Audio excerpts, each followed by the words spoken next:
O veleiro Obelix já esteve aqui no canal. Tá aí o que sobrou do mastro. Mais precisamente no episódio 13 do #Sal. O tempo passou, o Áureo se mudou para Portugal e o Obelix foi colocado à venda. Como você encontrou o Obelix? Eu encontrei o Obelix num anúncio na internet mesmo, acho que foi no eBoat, uma coisa assim. E o Obelix ele tava num valor, né, que a gente não tava dentro dos valores que nós estávamos procurando o barco, né? Não tem muitas opções de barcos, na verdade. Acho que no Brasil, assim, não é uma grande gama de barcos, né? A gente tava vendo uns Fashion, uns MB. E aí apareceu esse aqui, o Obelix. O Áureo tava querendo muito vender o Obelix, ele tava querendo mudar de vida. E a Ju gostou muito do barco. E aí a gente resolveu se apertar um pouco mais, investir um pouco mais do que a gente pretendia e pegar o Obelix. Porque a gente Eu gostei muito também. Ele. É. Ele é um pouco diferente dos barcos que a gente estava vendo, porque os barcos que nós estávamos... A gente quase comprou aquele lá, o Touché. O Touché. É um barco ótimo, só que é um barco de Ainda bem que a gente comprou 30 e poucos anos. Então eles são mais fechados, mais escuros, aquelas duas cabines atrás bem fechadinhas, sem janela. E quando a gente entrou nesse, que ele é bem arejado, a gente falou, não, vai ter que ser um desse mesmo, que é mais arejado, mais ensolarado.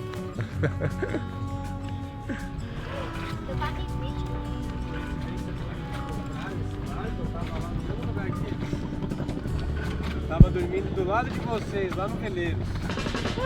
Tava disputando um campeonato, que tava tendo um sul-americano lá de sniper. E aí eu vi vocês lá no Veleiros. Jura? Na época que vocês compraram esse barco, Pô, então você é atleta, velejador. Eu sou velejador. Eu nasci na Guarapiranga, ali em São Paulo. E aí eu velejo desde pequenininho, mas nunca me aventurei com barcos maiores, só velejando em barcos maiores, né? Então isso aqui é uma novidade toda pra mim, tô aprendendo tudo novamente. Aqui não importa se você vai ganhar de alguém mais, agora o que importa é segurança e respeito entre as pessoas a bordo. E conhecer o mar, ancorar e outras coisas que eu nunca imaginei que existiam. Eu acabei de competir até o Mundial que teve semana passada aqui na Ilhabela, semana retrasada, né? Muito intenso, mas exige muita dedicação e eu acho que eu não sou um atleta de verdade, assim. Eu sempre fui um bom velejador, mas para você ser um cara de ponta, você tem que realmente treinar mais que os outros, ter um físico melhor do que os outros, ser mais do que os outros, e eu não sou mais do que os outros. Mas eu sempre fui um bom velejador e acho que eu tô pronto para migrar para esse mundo do cruzeiro e explorar novos ares e esquecer um pouco essa parte da competição, mudar e principalmente com meus filhos, que essa é a nossa grande intenção mesmo, né? De ter uma vida intensa com eles, sem regras, sem hora para dormir.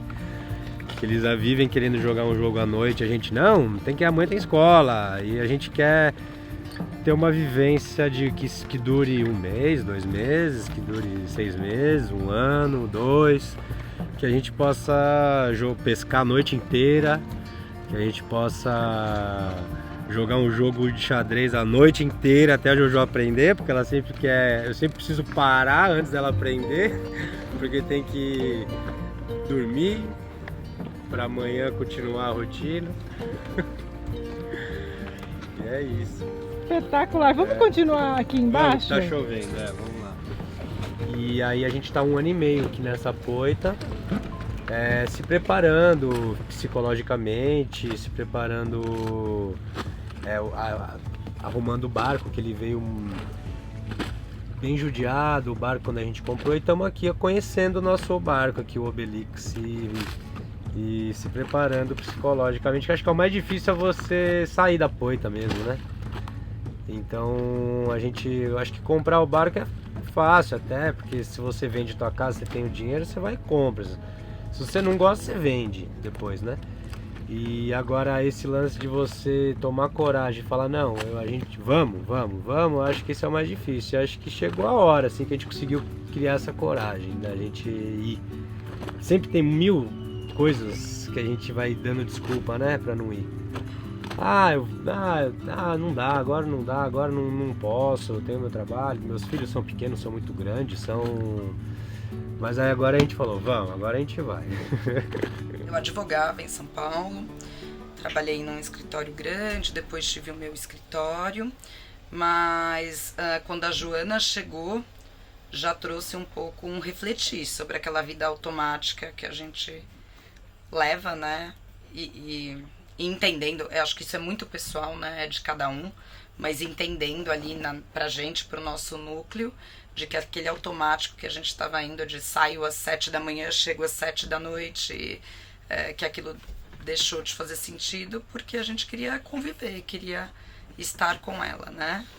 E aí começaram a surgir vários questionamentos de como ter uma vida onde a gente pudesse ser mais presente, né, na educação e participar mais ativamente dessa formação, né, de a gente estar formando um ser, né, e como que a gente faz isso com uma responsabilidade diferente, com uma participação diferente. Então a gente morava ali na represa da Guarapiranga, já tinha um pouco essa busca por uma conexão com a natureza, isso era uma questão para nossa família, mas tinha um trânsito infernal, a locomoção era muito difícil, né? Então aí veio a ideia de diminuir um pouco de ritmo, aí eu abri um escritório com 2 amigos, mas ainda assim a carga de trabalho, a estafa mental, né, carga mental era bem grandiosa. E aí quando a gente planejou o Theo e engravidou do Theo, a gente entendeu que não fazia sentido ter um outro filho naquele contexto de vida que a gente levava, né? E aí veio a ideia de sair de São Paulo. E aí que a gente chegou aqui, a vida na ilha, já um pouco com essa fala de um dia podemos ter um veleiro, um dia podemos morar a bordo. E eu, sério? As pessoas moram a bordo, né? E aí que começou toda essa história, né? Mas a busca foi por um desacelerar, por ter um respiro, por poder ter tempo para se conhecer, ter tempo para olhar para o outro, né? Pra gente mesmo, pro outro. Acho que foi uma busca por nutrir as relações, né? A gente falou tanto da dinâmica relacional do barco, mas a busca é por nutrir relações. O que é isso aí, Jô? Golfinho! Um pequenininho! Olá, senhores golfinhos! Vocês estão brincando com a Felix? É... Vocês são lindos, sabia? Vocês são muito lindos mesmo. Muito. Olha isso. Nossa primeira vivência, a gente pensou assim que para ver se fazia sentido isso para a família, era necessário para mim, que não tinha essa vivência náutica, entender como isso se daria. E aí então a gente ficou em sociedade com outras 5 pessoas, com a cota de um veleirinho, o Fandango. E aí a gente começou de final de semana, de feriado, sair para velejar com o Fandango e entender se aquilo tocava, se mobilizava. E foi muito legal. E aí depois, acho que de 1 ano com o Fandango, a gente resolveu que sim, que era um desejo morar a bordo e que fazia sentido mudar a vida e ir atrás desse desejo, desse sonho, né? Mas no começo ainda tentei uma sabotagem, ainda perguntava, mas a gente não pode ter o barco e uma casa? E aí a gente foi entendendo que não era essa a proposta e que nem isso cabia, né, no nosso bolso, na nossa vida. E aos poucos eu fui me apaixonando mesmo pela ideia e cada vez mais fazendo sentido. Todo mundo fala, pô, a Ju é muito sua parceira mesmo, porque ela encarar, ir lá, morou na represa com você, agora tá lá no barco. Eu falo, não, a gente escolheu junto, eu dei a ideia e alimentei, fui alimentando, mas é uma coisa que ela veio, gostou e eu sempre falei que a gente poderia acabar a hora que quisesse. E ainda não acabou. Mas todo mundo acha que eu tô amarrando ela aqui dentro do barco. Esse É um cárcere privado aqui da Juliana. Não, esse é um combinado nosso, né? A gente sempre comentou que se qualquer membro da nossa família em algum momento não visse sentido ou não estivesse confortável, que a gente não tinha que nada, né? Não tinha uma meta, não tinha... Estamos aqui em busca de bons momentos, em busca dessa nutrição, então estaremos aqui enquanto isso fizer sentido. E por enquanto faz muito sentido. Há essa crença, né? E a gente tem que desconstruir ela, porque existem coisas que, por mais que haja amor, eu acredito que sejam impossíveis de se fazer pelo outro. E eu acho que morar a bordo é uma delas. Eu acho que se não toca profundo, se não tá na nossa alma, se não tá na sua essência, não é algo que você consegue fazer pelo outro, né? É algo que se conecta com você e conecta com esse todo, é por você, não é pelo outro. Então sim, ele que disseminou a ideia, mas se não tivesse dentro de mim, seria impossível aqui estar. E pra você, Sidney, quem te inspirou a ideia de morar a bordo? Pois é, um amigo de infância lá da Guarapiranga, o Marcelo. Ele cresceu com a gente lá na Guarapiranga. O pai dele era muito amigo do meu pai. E a gente era sempre desse lance da competição, né? De regata, o pai dele era de regata, mas o Marcelo, ele já meio que sabia que ele não queria isso na vida dele, que ele queria conhecer o mundo mesmo. E aí na época o pai dele comprou um Fast 41, o bicho papão, e ficou aqui na Ilhabela. E aí o Marcelo já tinha planos de sumir com esse barco do pai dele, assim, só que o pai dele queria que ele fizesse uma faculdade. E aí o Marcelo foi lá, fez engenharia, entregou o diploma pro pai dele, falou: ó, pai, tá aqui o diploma, né, de engenharia, que você tanto pediu pra fazer uma faculdade, agora você me presta seu barco.